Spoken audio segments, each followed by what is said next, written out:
میں ابھی BA کر رہی تھی اور میں MA کرنے کے بعد 2-3 سال جاب کرنا چاہتی تھی اور اس کے بعد میرا ارادہ شادی کرنے کا تھا، مگر امی کو نہ جانے کیا مسئلہ تھا۔ کچھ عرصے سے وہ میری شادی کرنے کے پیچھے پڑ چکی تھیں۔ نہ جانے انہیں کیا ہو گیا تھا، انہیں اس قدر میری شادی کی جلدی پڑ گئی تھی کہ جیسے اگر ابھی میری شادی نہ ہوئی تو نہ جانے کیا ہو جائے گا۔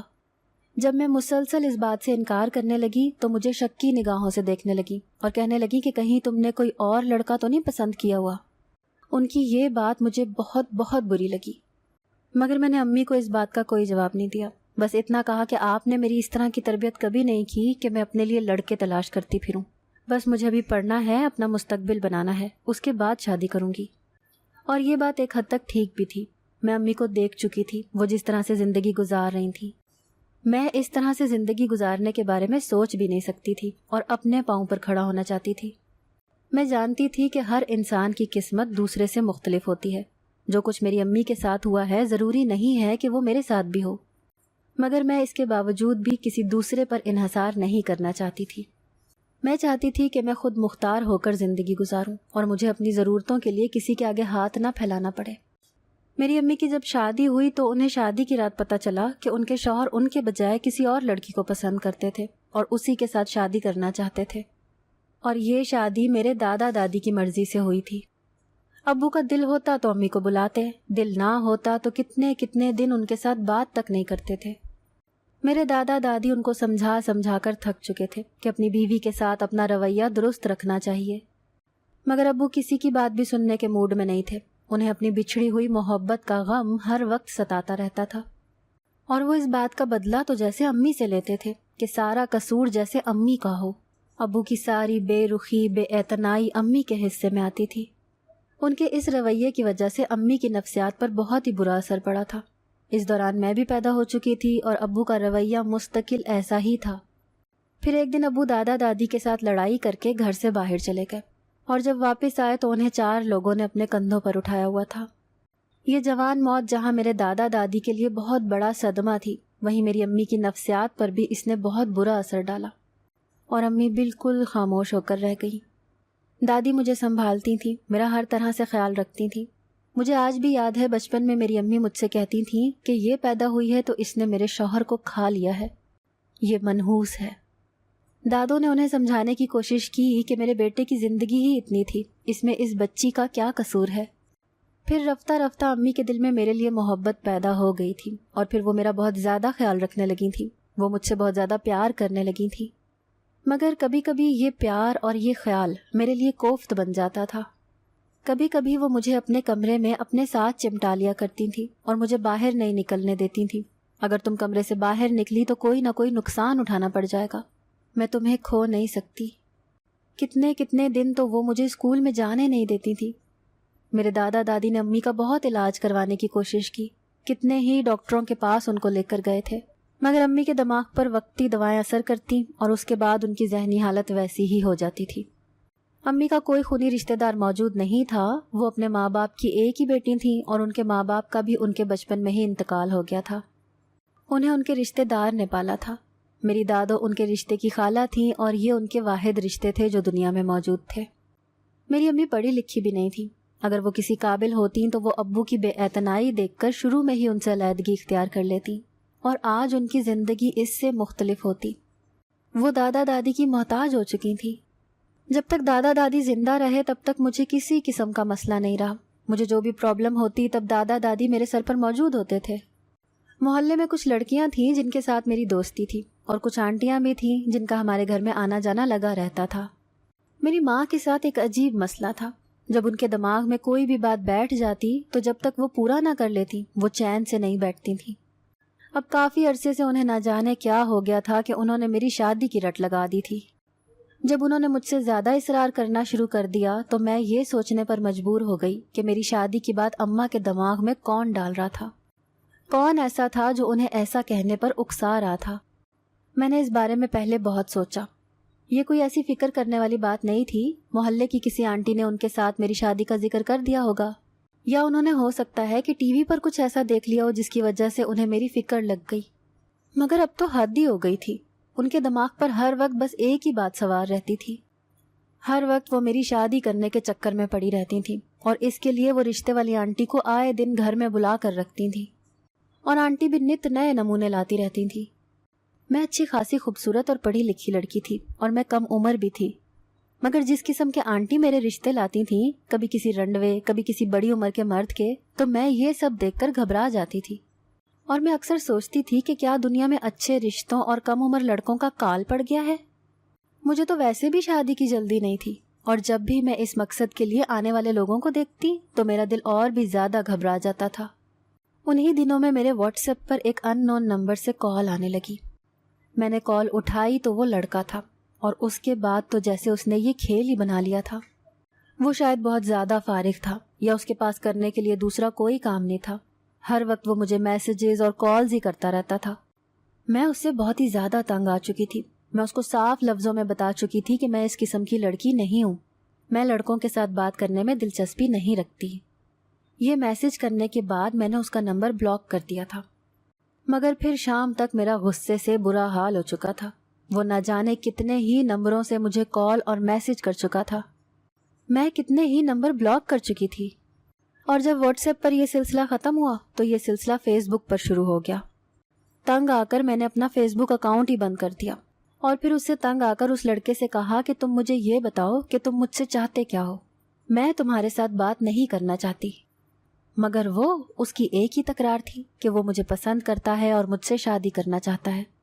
میرے اپنے محلے میں ایک بہت ہی اچھی دوست تھی، میں نے اپنا یہ مسئلہ اسے بتایا اور اسے نمبر دیا، تو وہ نمبر دیکھ کر کتنی دیر گم سم رہی۔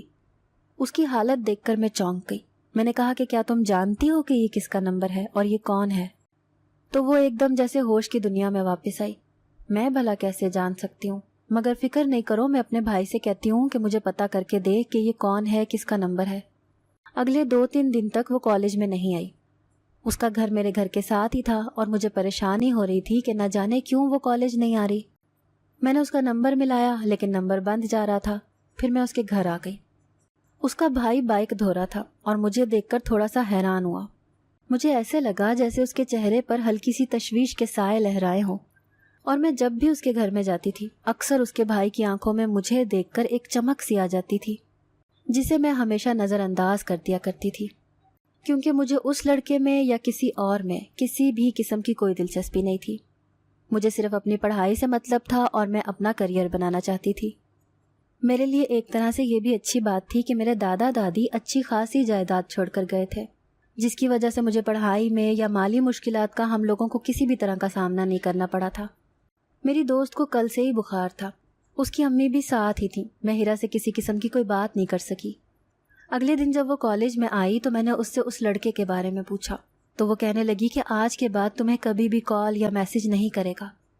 بھائی نے اسے اچھی طرح سے منع کر دیا ہے، مگر مجھے لگتا ہے کہ وہ تمہیں بہت پسند کرتا ہے، کیونکہ آج کل کے زمانے میں جب زندگی اتنی مصروف ہے تو کس کے پاس اتنا زیادہ وقت ہوتا ہے کہ وہ کسی کے میسج اور کال کے انتظار میں اپنا قیمتی وقت برباد کریں۔ میں نے اس کی بات پر چونک کر دیکھا، یہ کس قسم کی بات کر رہی تھی وہ؟ خیر میں اس میں خاموش ہو گئی۔ میں نے اس موضوع پر ہیرا سے پھر کبھی بات نہیں کی، اور نہ ہی پھر کبھی اس لڑکے کے مجھے میسج یا کال آئی تھی۔ دوسری طرف جب میں گھر میں آئی تو میرے لیے پریشانی بڑھتی جا رہی تھی۔ امی کا اصرار تھا کہ وہ مجھے جلد از جلد اپنے گھر میں رخصت کر دینا چاہتی ہیں، کیونکہ انہیں اپنی زندگی کا کوئی بھروسہ نہیں ہے۔ انہیں لگتا ہے کہ وہ اس دنیا میں چند دنوں کی مہمان ہیں، اور وہ مجھے دنیا میں کس کے آسرے پر چھوڑ کر جا سکتی ہیں۔ اگر مجھے اسی طرح سے بغیر کسی سہارے کے چھوڑ کر چلی گئیں تو انہیں مرنے کے بعد بھی چین نہیں ملے گا۔ وہ اس طرح کی کتنی جذباتی باتیں کرتی رہتی تھیں، مگر خاموشی سے سننے کے علاوہ کیا کر سکتی تھی؟ اب میں ان کی باتوں کی کچھ قائل ہونے لگی تھی، مگر شادی کرنے کے لیے بھی میری کچھ ترجیحات تھیں۔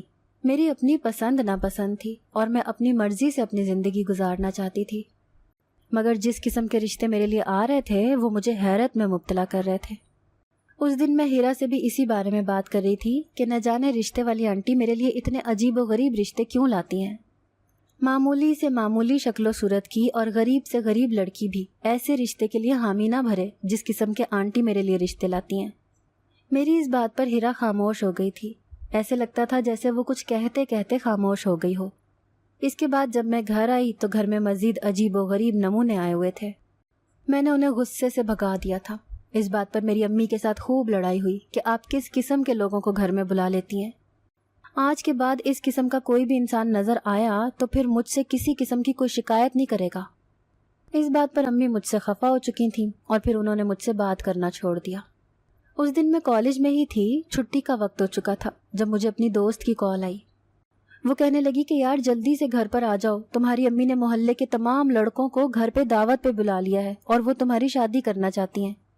اور جب میں گھر آ گئی تو گھر کے باہر اتنا زیادہ رش لگا ہوا تھا، اتنے زیادہ لوگ جمع تھے، بالکل کسی شادی کا سماں محسوس ہو رہا تھا۔ میں گھر کے اندر داخل ہو گئی اور جب میں اپنے کمرے میں پہنچی تو وہاں پر باقاعدہ سے سیج سجی ہوئی تھی اور امی بھی سجی سنوری تھی اور میرا انتظار کر رہی تھی۔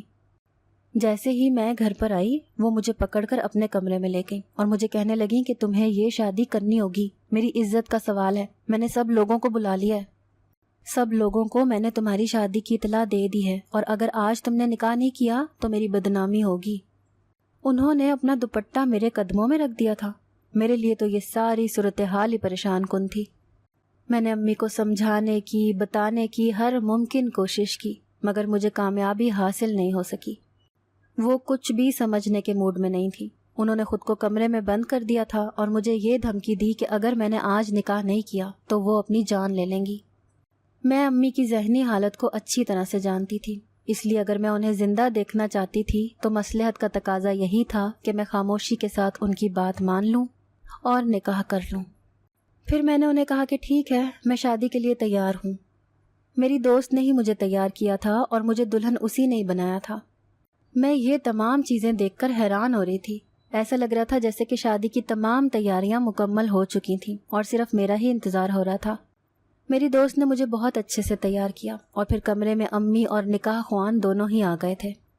امی آخری وقت تک مجھے کہتی رہیں کہ تم نے یہ شادی کرنی ہی کرنی ہے، مگر میں نے بھی ایک شرط رکھی تھی کہ نکاح میں کر لوں گی مگر رخصتی میری مرضی کے مطابق ہی ہوگی۔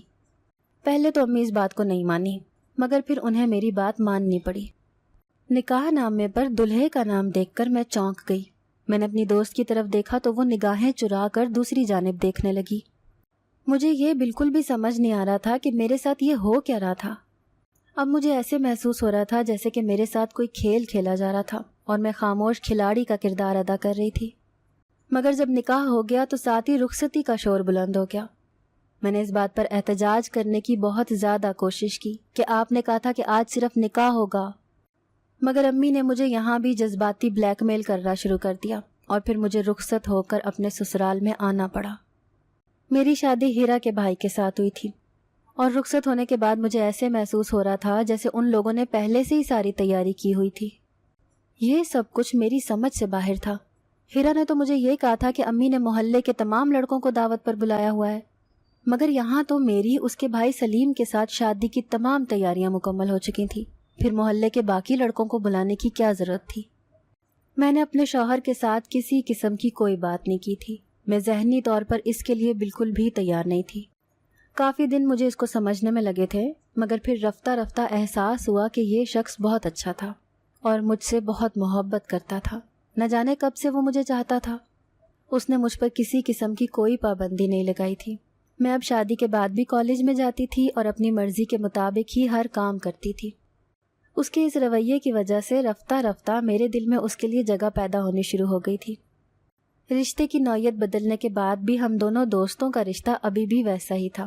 ابھی بھی وہ میری بہت اچھی دوست تھی۔ ہم دونوں میں نند بھاوت جیسا کوئی رشتہ نہیں تھا۔ اب میری امی بھی بہت خوش باش اور مطمئن ہو گئی تھی، جیسے ان کے سر سے بہت بڑا بوجھ اتر گیا ہو، اور میں تو بچپن سے امی کو ایسے دیکھتی آ رہی تھی۔